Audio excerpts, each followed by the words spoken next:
0. Ignition, liftoff, Semper and high. Merci, Monsieur le Président. Je voudrais commencer par dire que j'ai entendu, je pense, mes collègues démocrates se demander à haute voix pourquoi nous sommes ici aujourd'hui. Je dois dire que j'aurais pensé que cela était déjà évident, que nous sommes ici pour examiner peut-être le plus grand scandale de l'histoire du FBI. Nous examinons l'utilisation du FBI pour interférer dans une élection présidentielle. Nous examinons l'utilisation du FBI pour mentir au tribunal de la FISA, pour déformer les faits, les déclarations et autres documents devant ce tribunal au point que celui-ci a dû faire une déclaration disant qu'il ne pouvait pas faire confiance au FBI. Non pas seulement dans ce cas, mais potentiellement dans tous les autres cas à venir. C'est absolument incroyable et sans précédent pour un tribunal d'émettre une réprimande de cette nature. Et je dois dire que le fait que mes collègues démocrates ne font que hausser les épaules et passer à autre chose face à ce genre d'ingérence, ce genre de comportement inapproprié, cet abus de pouvoir, et c'est ce que c'est vraiment extraordinaire. L'individu que nous avons devant nous aujourd'hui a un rapport entier écrit par l'inspecteur général sur la façon dont il a menti à plusieurs reprises. C'est la raison pour laquelle nous sommes ici. Et d'ailleurs, maintenant que nous sommes au milieu d'une autre élection, dont le résultat est toujours contesté et demeure inconnu, et que les gens se demandent pourquoi tant d'Américains n'ont pas confiance dans le processus électoral. C'est pour ça qu'ils n'ont pas confiance dans le processus électoral. C'est pour ça. C'est parce que nous avons vu à maintes reprises les abus commis par les institutions de ce pays pour tenter d'interférer avec la voix de la volonté du peuple. Et c'est ce que nous examinons aujourd'hui. C'est de cela qu'il s'agit.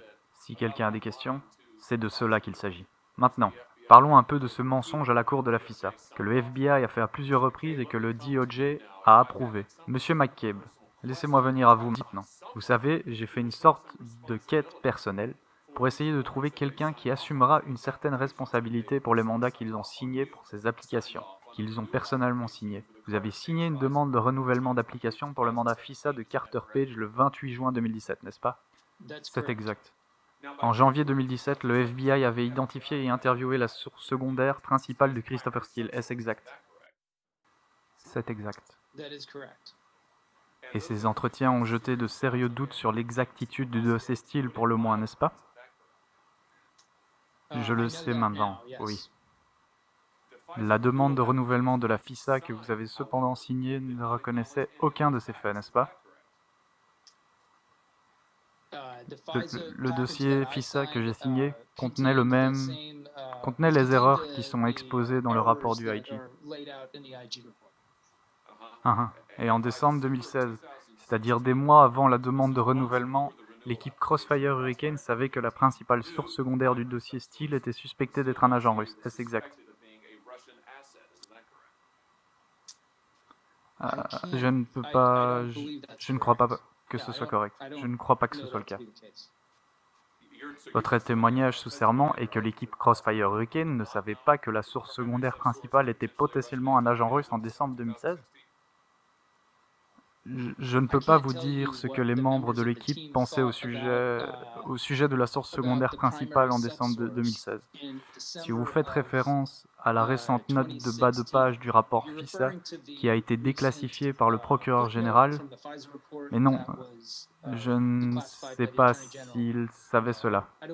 Je ne peux pas dire ce qu'il savait. La demande de l'application FISA que vous avez signée ne contenait rien de tout cela, n'est-ce pas? Elle ne contenait aucune nouvelle divulgation au tribunal, elle ne contenait aucune des informations dont le FBI était absolument au courant, et ne contenait rien qui puisse donner à la Cour une quelconque réflexion sur ce que vous avez déjà certifié, n'est-ce pas? Eh bien, je pense que nous devrions être précis sur... Non, vous répondez à ma question. La demande que vous avez personnellement signée, révélait-elle les entretiens de janvier 2017 dont vous venez de dire que vous étiez au courant, que le FBI était au courant? Le rapport de l'OIG détaille cela aux pages 187, 188 et 189 de ce rapport.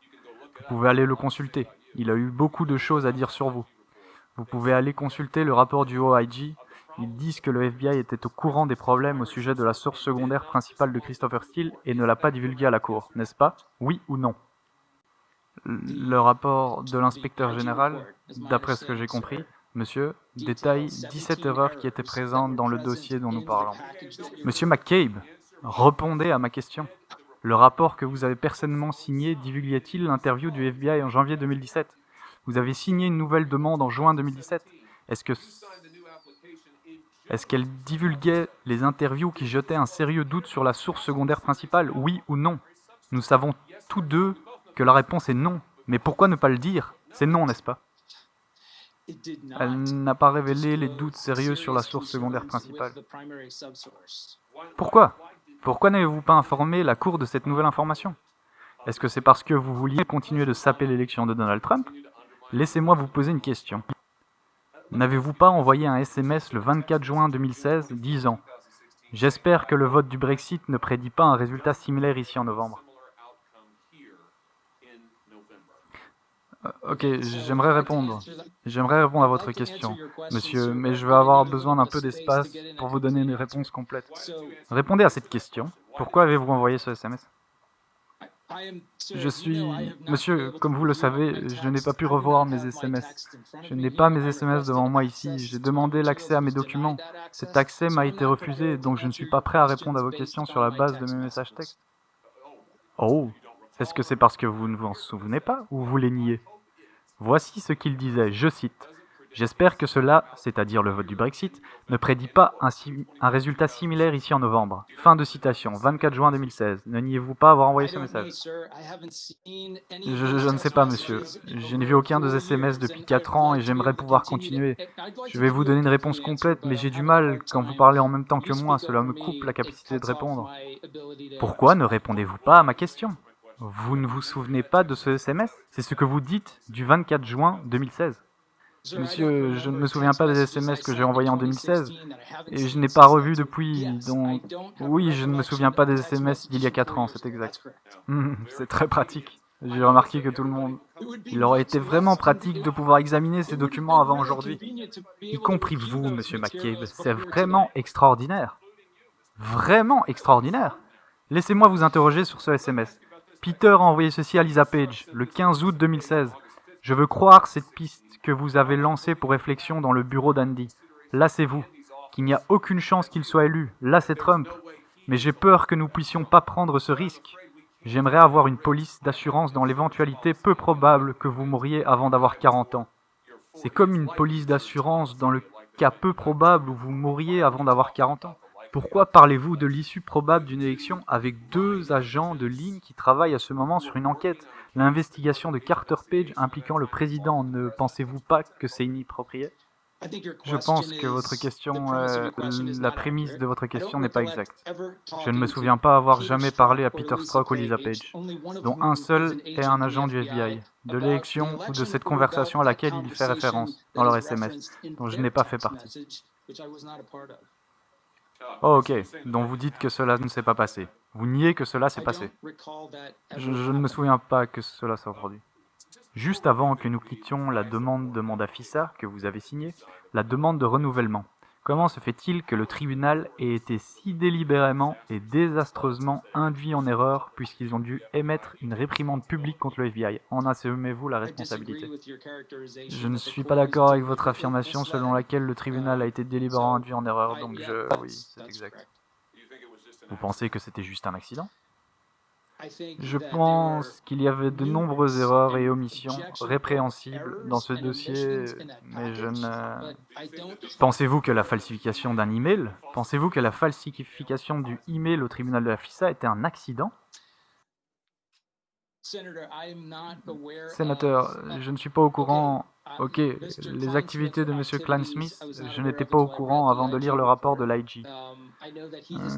Je sais qu'il a pris la responsabilité de ses déclarations et je comprends que cela, les erreurs et les omissions dans ce dossier, autres que les activités que M. Klein-Smith a admises dans le rapport de la CIA, je ne suis pas au courant d'aucune autre de ces erreurs qui ont été prouvées comme étant des actes intentionnels. Sénateur Hawley, votre temps est écoulé. Je vous remercie, Monsieur le Président.